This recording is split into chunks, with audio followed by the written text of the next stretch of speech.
Hello, people. ¿Me están escuchando? Are you listening to me? Okay, great. So today we are in a different setting. All right. So hopefully this is going to be the final setting that we're going to be using to the rest of the class. I'm excited. We built this studio especially for you. So, all right. So I'm going to go straight to. Okay, let's just go over a few things since we're starting early for the first time, 8 o'clock. Anyone has any questions? Everybody's good? No questions about the stuff yet? Okay, good. All right, so let me just raise the volume just in case I hear from anyone. All right. So yesterday we were talking about the law, right? 12A, remember the law? 12 months, first letter of the alphabet. 12A is the law that is on the Constitution of the state of New York that talks about real estate um, ordinances, laws, however you want to call it. So that's what we have to live by once we become real estate agents. All right, we have to make sure. Oh, you see, I just realized that I was supposed to send you the law and I didn't do it. So I'm gonna actually do it today at the end of the class. I'm gonna send you the copy of it, the digital copy of it. I also posted on the chat a how do you call it? The point system that I was talking to you guys about yesterday. How do you feel if you can actually become a broker based on the point system? I'm going to bring you guys right here. As you can see, sentence is on the chat, on the group chat. But this is basically what I was talking about yesterday. Um, so as you can see, residential points bring you, depending on how many houses you sell within the 2 years, or rentals, depending the kind of property, the type of property. You also have commercial sales or commercial leasing, depending on the value. So all that stuff, once what you do is that every time you rent something or you sell something, you keep basically like an account of it, right? And then you start marking these numbers over here on the right column, and that's going to let you know if you already have enough points for applying for your um, real estate broker's license. Okay. One thing I forgot to mention yesterday or the day before, yesterday actually, we were talking about the people who doesn't need a real estate license, and we mentioned property managers too. So the law says also that if you had been involved for at least 3 years on any kind of real estate profession, uh, not selling houses, not renting houses, but let's say you had been involved in doing property management for a specific company, within the actual building, let's say.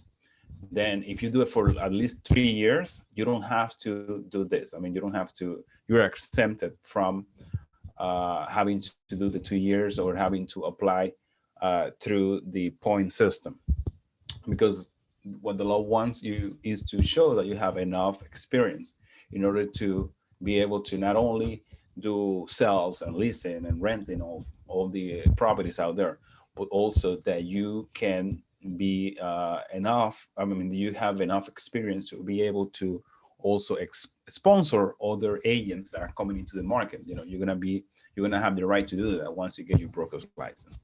All right. So let's go today to our class of today. And today we're gonna talk about agency basics. So important. So when we talk about agency, sometimes we refer to agency like a little office. Someone has tax agency, for example, or a legal agency. We look at that as an office, right? For in reality, or at least for real estate purposes, agency refers to the fact that you are a that you become you and someone else who happens to be your client join forces in certain ways, so that you provide something to that person and that person provides you something in return. So that's what we call agency for in real estate. Okay, so we're looking at here on top I have Johnny and at the bottom I have Simon. So as you can see, Johnny is doing hundreds of things, putting the phone down, putting the phone up, taking coffee, making sure that he's on time. And Simone is offering her hand. It's like when someone walks into an office, if you are the person in the office waiting for someone else, you want to be there. You're on the receiving end, right? So people come to you because they need you to help them with something. So from the standpoint of your first license, which is going to be the salesperson, you are going to have two types of, let's say, clients. Okay, you're going to have either an interested buyer or renter, because the person that comes to you and says, oh, Johnny, I really need to, I think I have enough money and I think I have a very good salary and I think I'm able to actually go out there and start looking for a house because I believe I have all the characteristics of a buyer. Okay, the same thing happens with a renter. They come to you and says, Simon, listen, I think I don't want to live with my mother anymore. I need to bring some girls home and I feel uncomfortable because, my mom and this is telling me that I have to get out. So anyway, I have to find a place to rent. So you say, okay, yeah, I think you can do it. Let's go out. So you have people that is interested in either buying or renting, but you also have a person that is interested in selling. So let's say I come to Simon and say, Simon, I'm done with New York. I couldn't take this winter. I couldn't take the pandemic. I want to move to a place less crowded and where there is like good weather all year round. So Simon says, of course, let me help you with that. Let's put your house in the market and I will see the best price that you can get for your house. And then we go from there. So you are on, as you can see, you have two different type of clients that come. One that may be interested in buying or renting or leasing in the, we're talking about commercial space, or the person that is interested in selling their property. Okay, so salesperson has these two terms are important because I know that sometimes we get them confused. Personally, I call a client, I can call him a customer too, but it's very important that you guys understand that for real estate purposes, a client or principal, it's a person that hires your services. Okay, so if I go to Johnny and say, Johnny, I came here because I heard that you're a really good real estate agent and I'm interested in buying something or I'm interested in leasing something. Can you help me?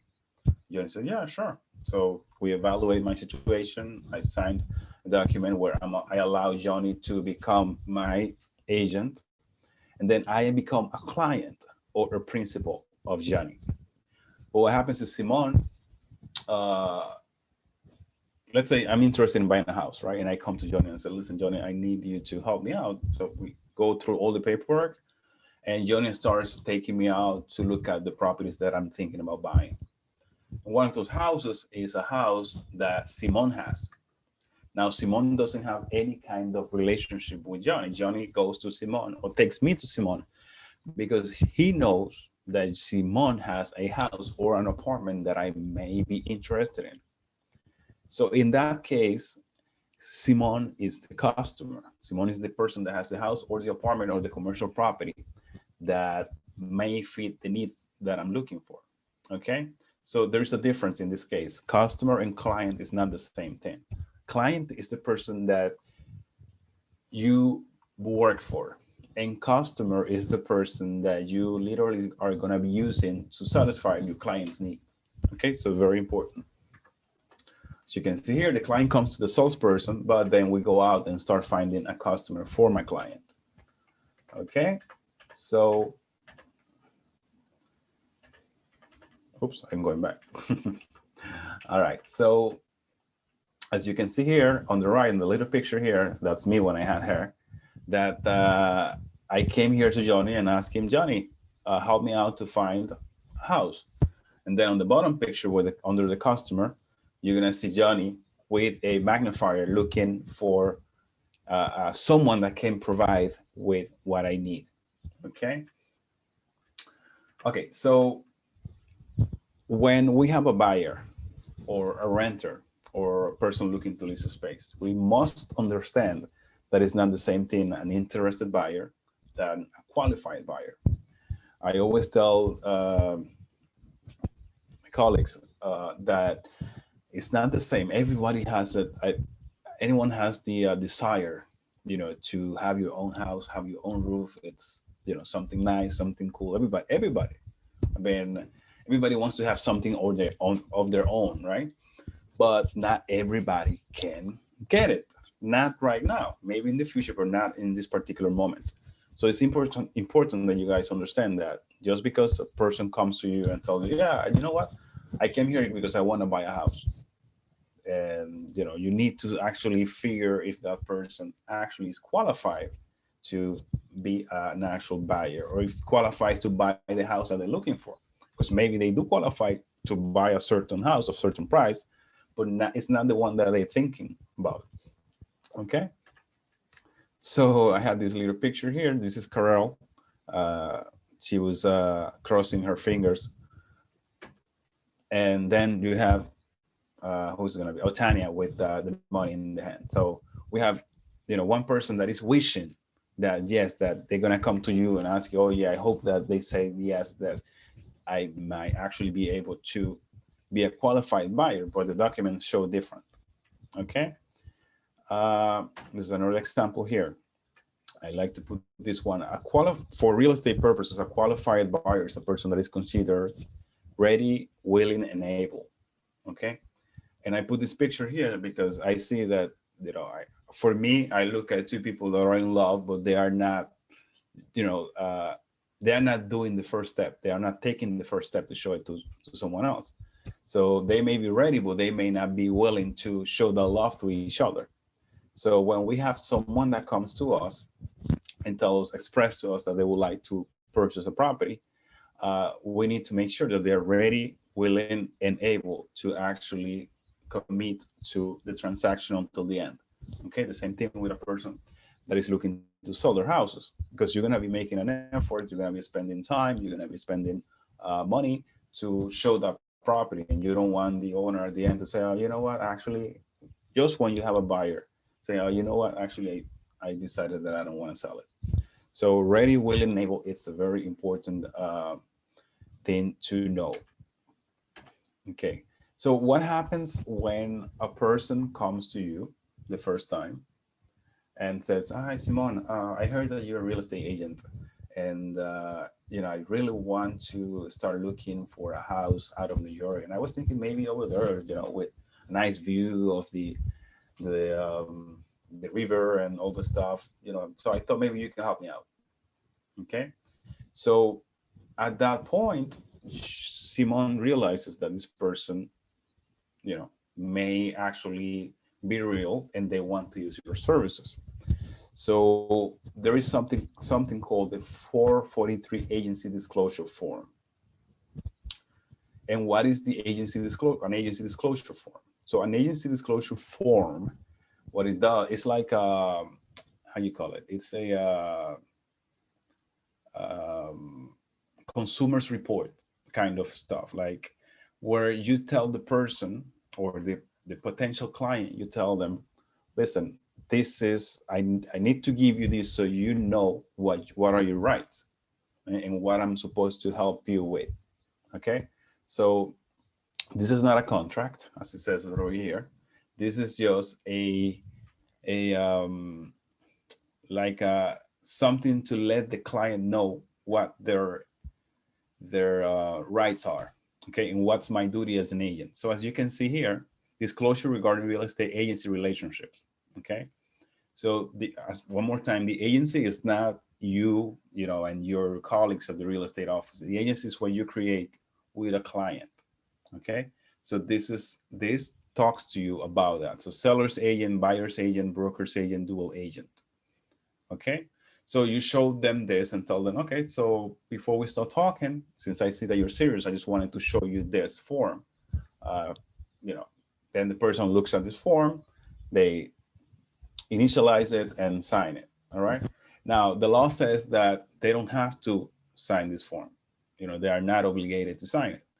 So if they don't sign it, you should just make a note with the name of the person and put on the somewhere on the paper that they didn't want to sign, and that's enough. Okay, but you must present it to them. All right. The same thing happens when someone comes to an open house. If someone comes to an open house that you have in your neighborhood or somewhere else, and they are free to walk around the house, but once they come to you and they start saying, "Oh yeah, you know what? I really like the house," and they start asking you for questions, then you should show them the New York State disclosure form right here. Have them sign. One more time, they are not obligated to sign. That's up to them. You can only show it to them and make sure they actually can they have knowledge of the situation. All right. So let's go. That's 443 disclosure form. Okay. Now you must realize that if we're talking about having the duties of becoming a real estate agent for a person, think about a person that spent their whole life putting savings together to buy a house, or a person that had a house for 30 years and is finally looking to retire. They want to sell the house and use part of that money to go and live, somewhere warmer and spend that money until they die. So people is putting on your hands a lot of responsibility. So that's why there is something called the fiduciary duties owed to a principal. Remember one more time, principal is the person that you owe your certain duties. Principal is your client, the person that comes to you to get your services. So yeah, that says called AC. It's a way that I have to remember these words. I keep telling always the students in the class that you can use different words to actually have them be saved on the storage of your brain. So called AC, it's 5 letters that are supposed to be the duties. And what are those letters? Well, the C stands for, oh, one second, let me just put everything first. Okay. The C stands for confidentiality. Okay. The O for obedience, the L for loyalty, D for disclosure, A for accountability, and C for care. So these are the 6 duties that you must present to your client at all times, since the minute they hire you until the minute that the transaction is done, and sometimes even after. Okay. So let's go over each one quickly. Okay. So confidentiality refers to that once again, you sit down and you talk to your client.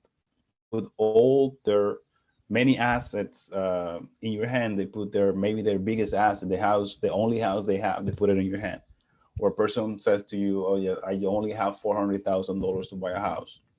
Or they said to you, "Listen, I'm getting divorced. I need to sell this house as soon as possible." All that stuff is confidential information. So you have a duty of confidentiality with your principal. Okay, don't get confused between the principal and the customer, because if let's say Simone comes to me and says, "Manny, I want to sell my house." I say, "Okay." So we sign everything. I become her agent, right? And then she says to me, "Yeah, but the neighbor next door, I can take him. He's just something else. He likes to put loud music and all this stuff. That's why I want to move." So she told me that she had how you call it? She took the step of telling me this. So, but that's confidential information. So if someone comes visiting the house, a customer comes to see the house in an open house, I don't have to be telling them, "Yeah, because the owner, they want to sell the house because they cannot get along with the next door neighbor." That's confidential information, and that's exactly what this refers to. Okay, so you have confidentiality agreement with your client or principal, not with your customer. So if you're showing a house and I'm showing Simone's house, and Sulma walks in and says, oh yeah, you know what? I want to buy the house, but um, I wonder if, can you tell me, I don't know, you think they take $300,000 less for the house? I'm gonna be like, I don't know. You have to just put the offer. I'm not gonna be telling them, yeah, yeah, they're desperate, yeah, they want to move, because she's not my client, she's a customer. All right. So let's go to the second one. Look at this little dog. This one refers to obedience. Obedience. So obedience says that you must obey your master's orders, and your client, your principal, is your master. In other words, if Johnny says to me, "Listen, I want to rent this house, but I'm gonna be living in it until you find someone. So please do not come to my house between only show the house between 1 and 2 every day." So I cannot just show up at 7 o'clock at night to show the house, because I'm not being obedient to my agent, or the to my client or principal. Okay. Now, the obedience has a limit. Okay, because as agents we also must have ethics. So if Zulma says to me, "Oh yeah, money, come on, can you please sell my house?" But listen, you cannot take people to the basement because there is water coming in, and I don't want people to know. That's not possible. As much as you want to be obedient, that's you're already going over the limit. So that's not something that you're supposed to do. You are supposed to be as obedient as you can, but you shouldn't put your reputation in jeopardy. All right. So very important, that part. We're going with the next one. Here we have the queen and the knight. So loyalty. You have to be loyal also. In lawyer, the example that I presented before, it refers to that. Loyal means that you're an agent. Many people do this. They had a house for 2 months and they want to just get the transaction done. And when a customer comes in an open house, they said, "So how much do you think the owner will sell it for? What's the lowest price that you think the owner will sell this house?" So you represent your client. You're not supposed to tell them, "Well, they're asking 500, but you know what? Between you and me, make an offer on the 450. They're gonna take it." You are not being loyal to your principal at that point. All right. So very important. Let's go with the next one. Disclosure. So it's important if you have a buyer, for example, and you're showing all those houses to the buyer, and you see something that kind of looks, you know, not good. Like you walk into a basement, for example, and you see like water seeping in, and your client, who is the buyer, is so amazed by the house because she looked at the outside, she looked at the gardens. The house looks beautiful from the outside, but when they walk down, you as an agent see water coming through the basement, and you say, "Well, it's I want to sell this house. I want to, close the transaction. I want to make the money." But what happens is you see that issue and you kept quiet. So when you do that, you are violating the disclosure, your duty of disclosure. You're supposed to let them know because you're supposed to be the real estate professional. So when you do this, you are defaulting on your duty. All right. So we are on the D of disclosure. Now, right here, accountability. Accountability refers to the fact that you are responsible. You don't have to be responsible for your words, for the things that you said to someone. So you are, let's say Johnny comes to me and says, I want to go out there and buy a house. Okay. And you are, um, you're supposed to take him out twice a week, for example. You say, okay, at 6 o'clock, we're gonna show, and don't worry, I already spoke to a few of the brokers that have open houses, and we're gonna go and look at the houses. So then you go to the two houses on a Thursday night, and both houses are closed because you forgot to contact the broker before you left. So at that point, your reputation starts going down, and you didn't take the actual step to confirm that these people was going to be waiting for you. Okay, so it's very important that you, especially in this business where you have to keep a good reputation, so you keep getting referrals and keep getting new clients. Okay, and the last letter, it's the C from care. You know, we have someone here washing his car, taking care of his car. So taking care, detailing is very important too. So as I mentioned earlier, people is gonna trust you maybe with the biggest savings of their lives, or they're gonna trust you with the house that was given to them by their parents or something, to do something with it, to exchange it, to list it, to sell it.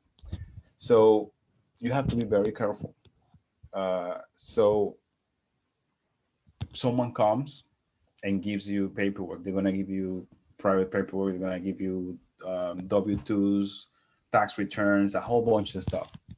So you have to be very careful with all those documents. You have to be careful with the money.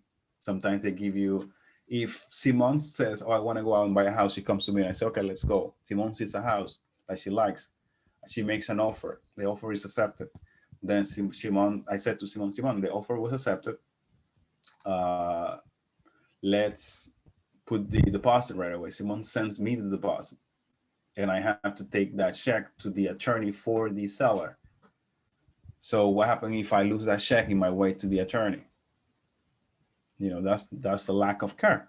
So you have to be very, very careful. So remember 6 letters, and I represent them, or I like to remember them by code AC.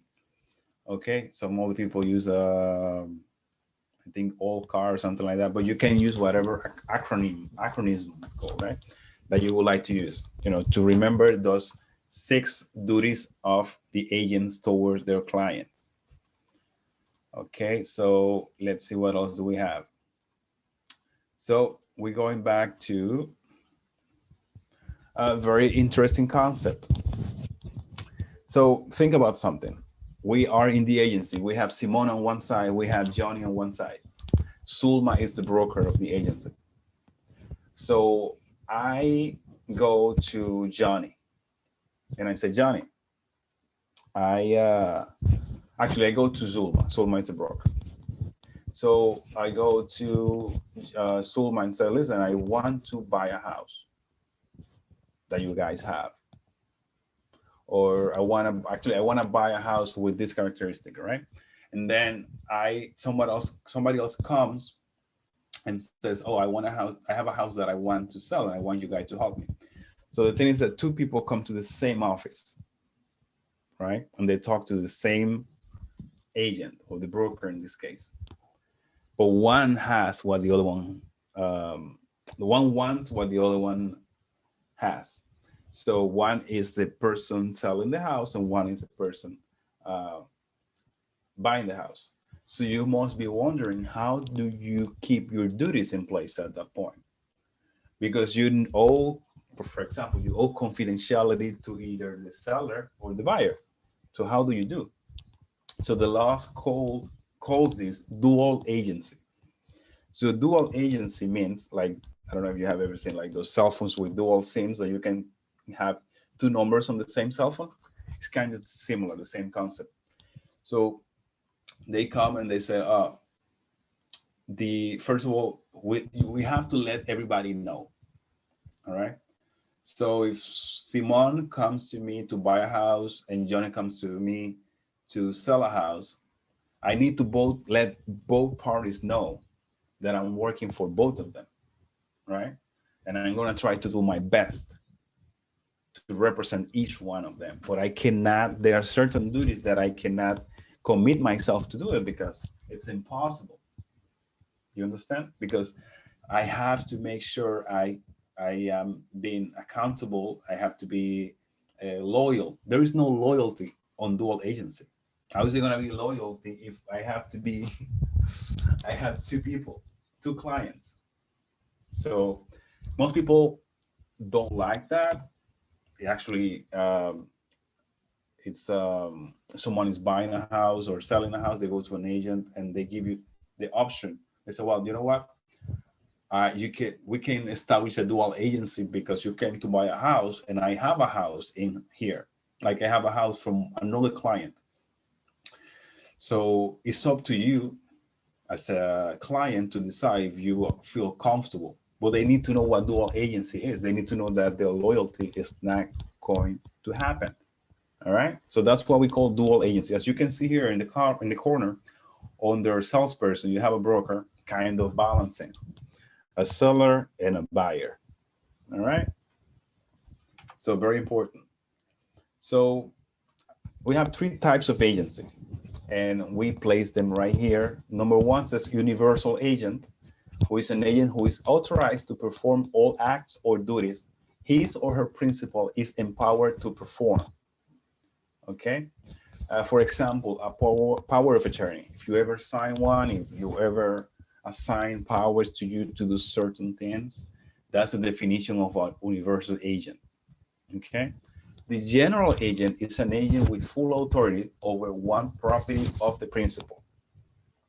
Okay, so a general, as it says here, a common example of a general agent is a real estate licensee acting as a property manager for a building owner. So a general agent is given the authority to perform several tasks on a continuous long-term basis.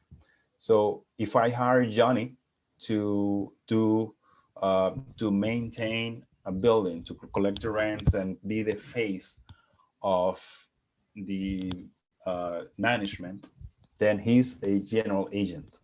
Okay, but that's all he can do. He does what I tell him to do on that particular building. Okay, now an special agent, no, it's not James Bond that I'm talking about. I know John is thinking about that, but no.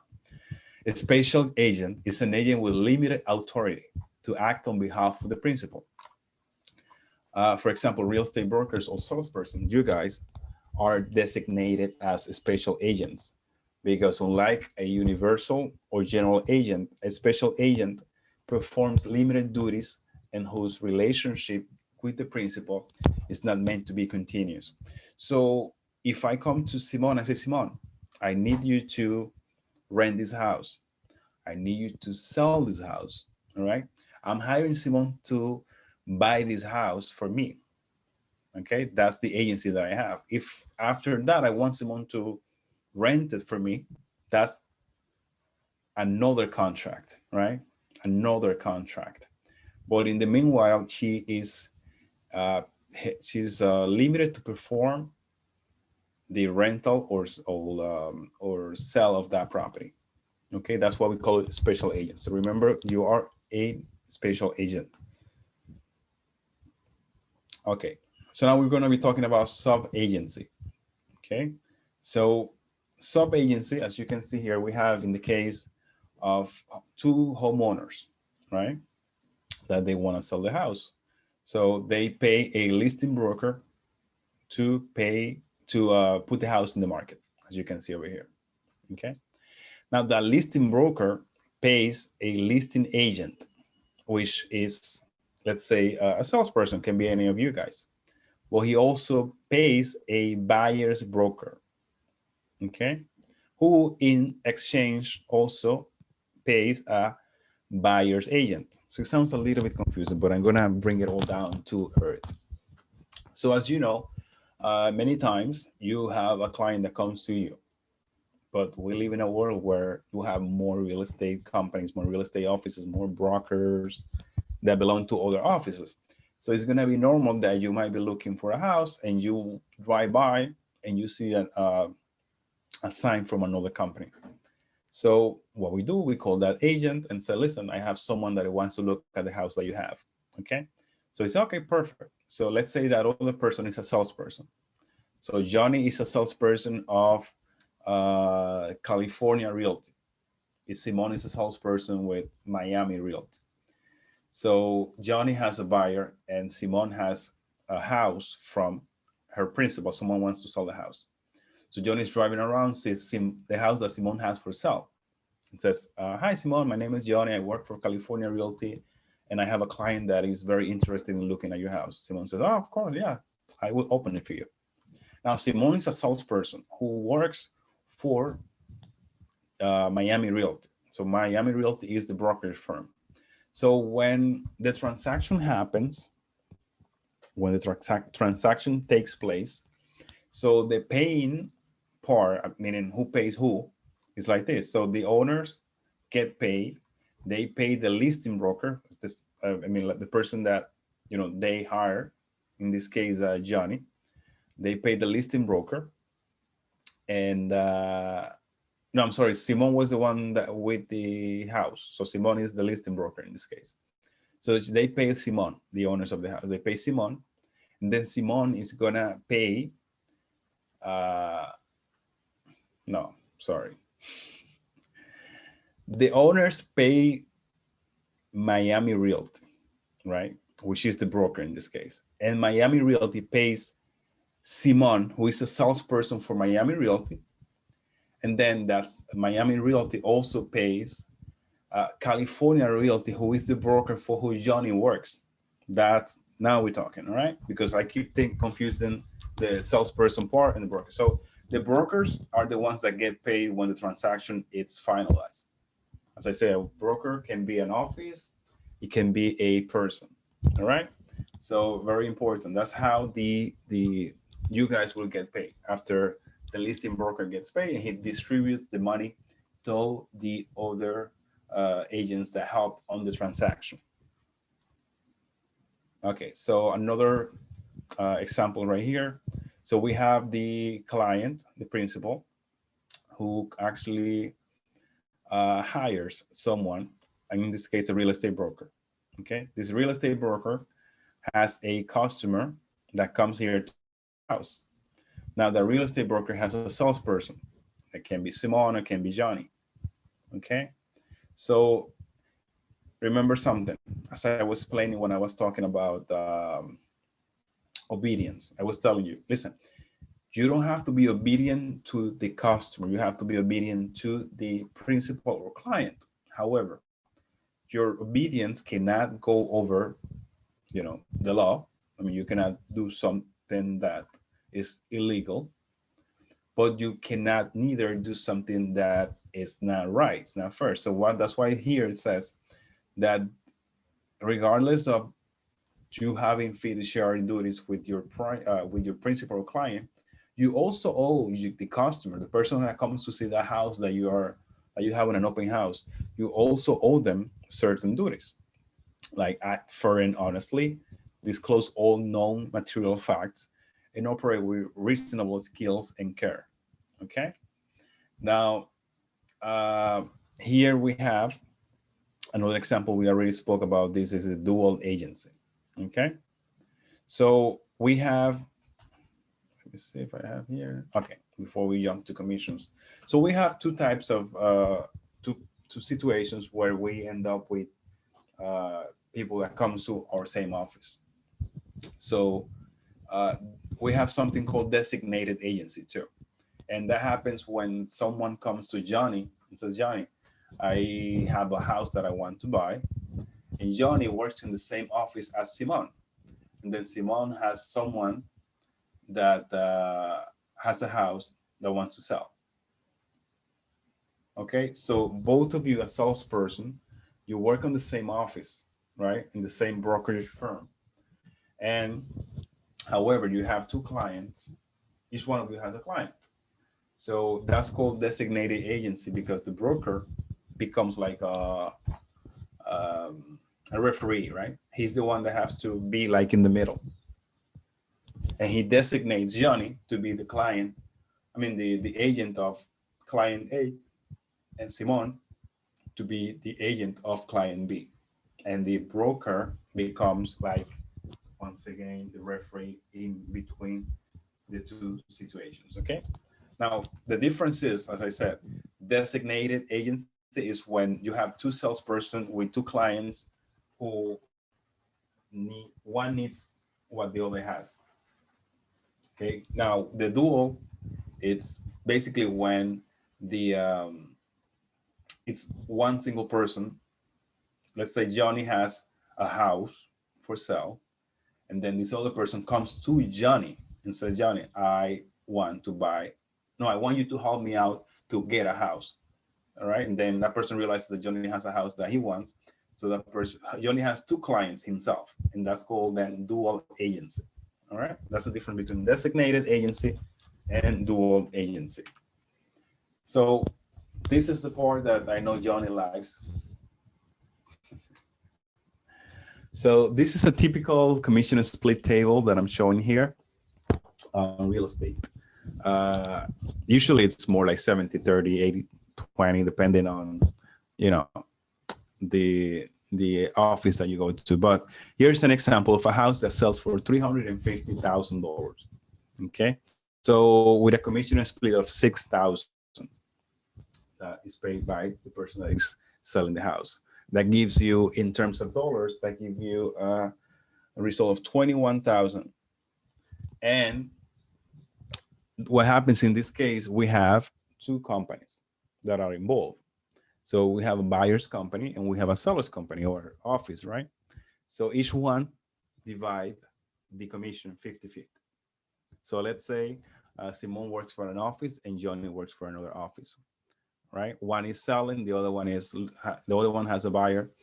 They sell this house. So Simon had a house that was selling for 350, and Simon got paid by the owner of the house when the transaction happened. Then Simon has to, pay commissions to the person, in this case Johnny, who got the buyer. So you share the commission. 10,500 to Johnny, 10,500 to Simon. But what happens? You also may have an agent, a salesperson.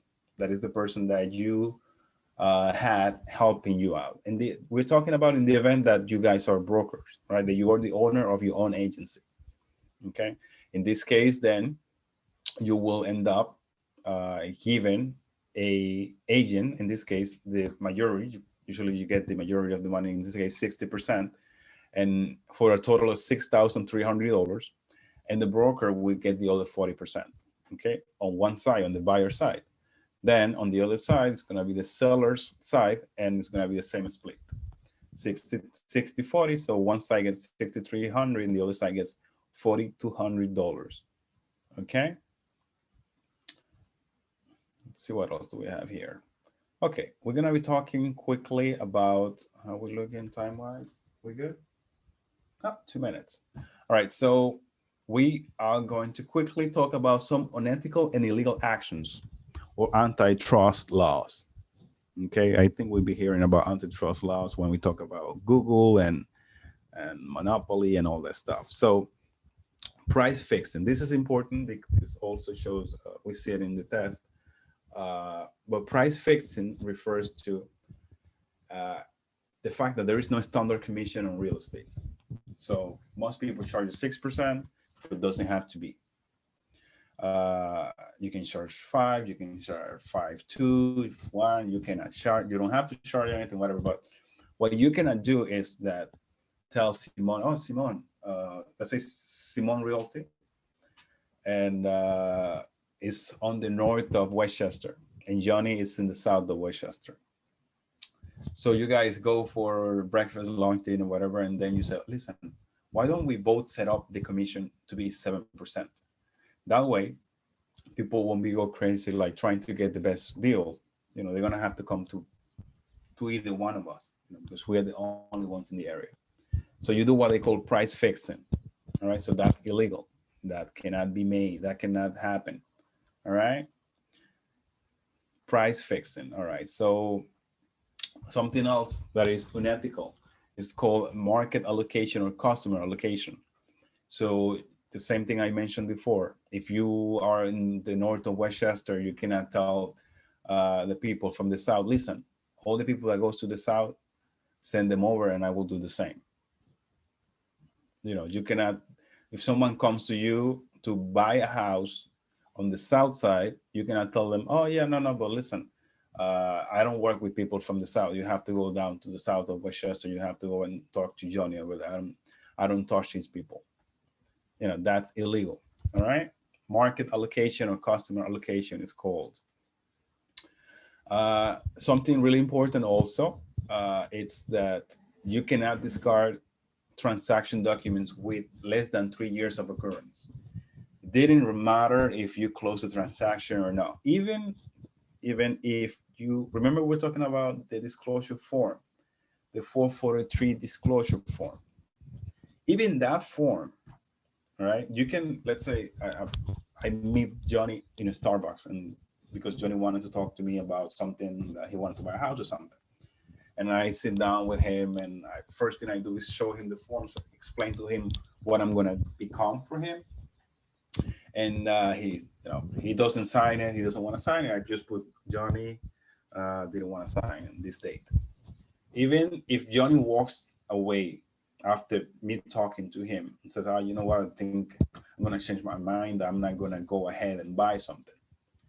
Even that piece of paper, you need to keep for 3 years. All right, so that any kind of document related to any kind of transaction, even the ones that didn't go through, you have to keep for 3 years. Okay, that's what the law says. Actual fraud. So we were talking at the beginning when I was talking about confidentiality. I was saying, putting the example or using the example of walking into a basement with an issue. So there is something called actual fraud, and it refers to the intentional misrepresentation without any regard of the actual facts or their suppression. So when you, let's say you're showing a house in an open house, and someone, meaning a customer, looks at water coming through the basement, and the customer says, "Oh, but that looks like water coming through the basement." And you know that is water coming through the basement, but you say, "Oh, no, that's, they were fixing the kitchen yesterday and there was some water left on the pipe." You're lying. All right, you're lying. So that's called actual fraud. But all right, let's leave it here for today, and let's go to our quiz. All right, I'm gonna bring you guys to the quiz. Get ready with the chat.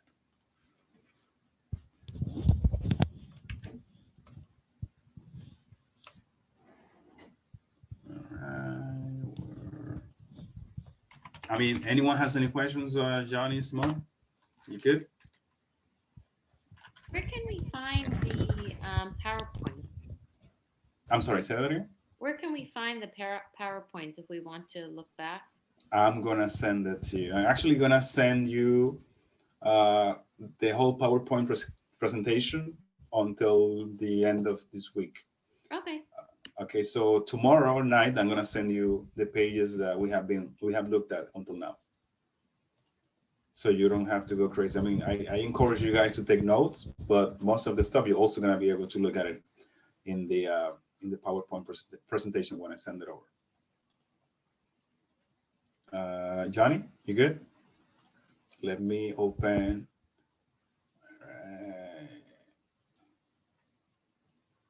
And I'm gonna be bringing you guys here in just a second.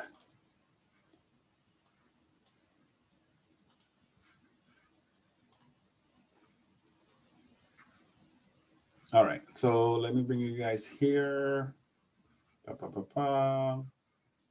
we go. All right, so I'm gonna open the chat and I'm gonna keep it right here next to me. And let me just open, give you a little bit more space. Frank, welcome, Frank. All right, so,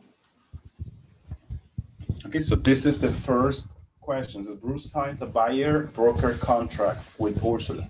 So tomorrow we're gonna be talking about the actual contract, but in this case, Bruce signs a buyer contract with Ursula of Penny Realty, a buyer representative agency. Harold, an associated broker for Penny Realty, has never met Bruce. Nonetheless, Harold has a fiduciary responsibility to Bruce. So Frank says true, and Simone says true. So Johnny has 5, 4, 3, 2, 1. All right, I'm gonna go with the truth. Correct. Perfect. All right, let's go to the next one. Okay, what is a dual agent not allowed to share with his clients in a real estate transaction? Remember, we spoke about dual agents twice today. So Simon says the C. Recommended offer price.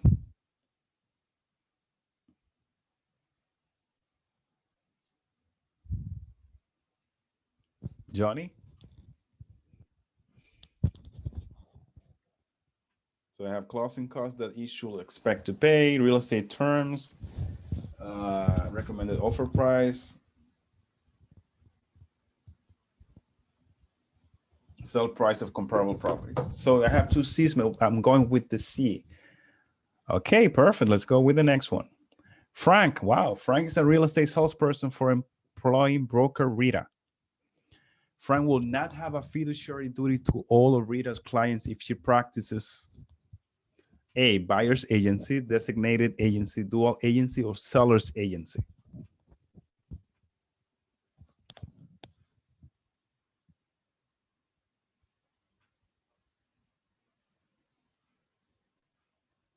Which one? Simon says the B as in boy, designated agency. Johnny, are you looking at the chat?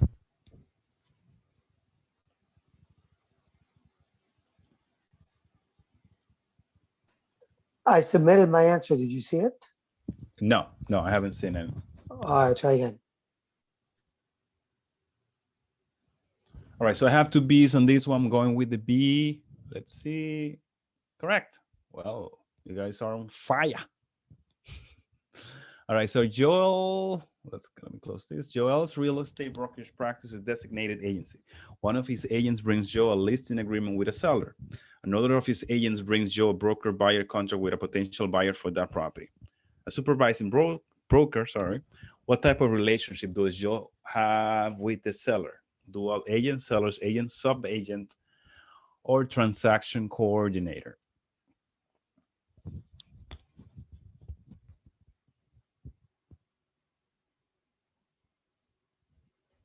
Dun, dun, dun, dun, dun, dun, dun, dun, dun, dun, dun. Okay, Frank says the C, sub-agent. Anybody else?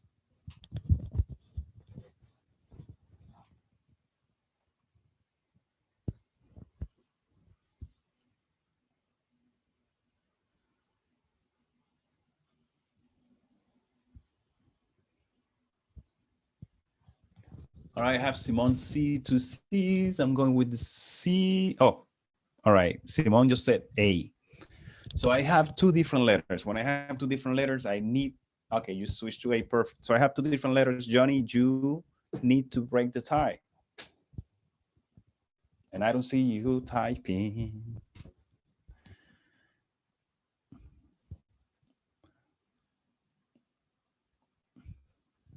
Johnny, I don't see you typing.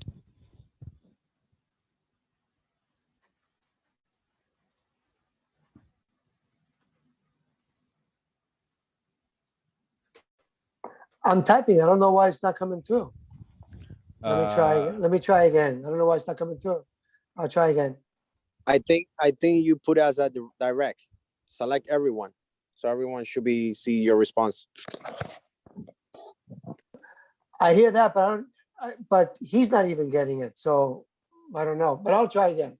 Let me see if I can. All right. Well, you just tell me which letter you were talking about. You were. Now I don't hear you. I was gonna stay with C. No, I was gonna stay with C. So I have two C's. Let's see who wins, the C or the A. Dun, dun, dun, dun. Simon, you stay with the A? Yeah.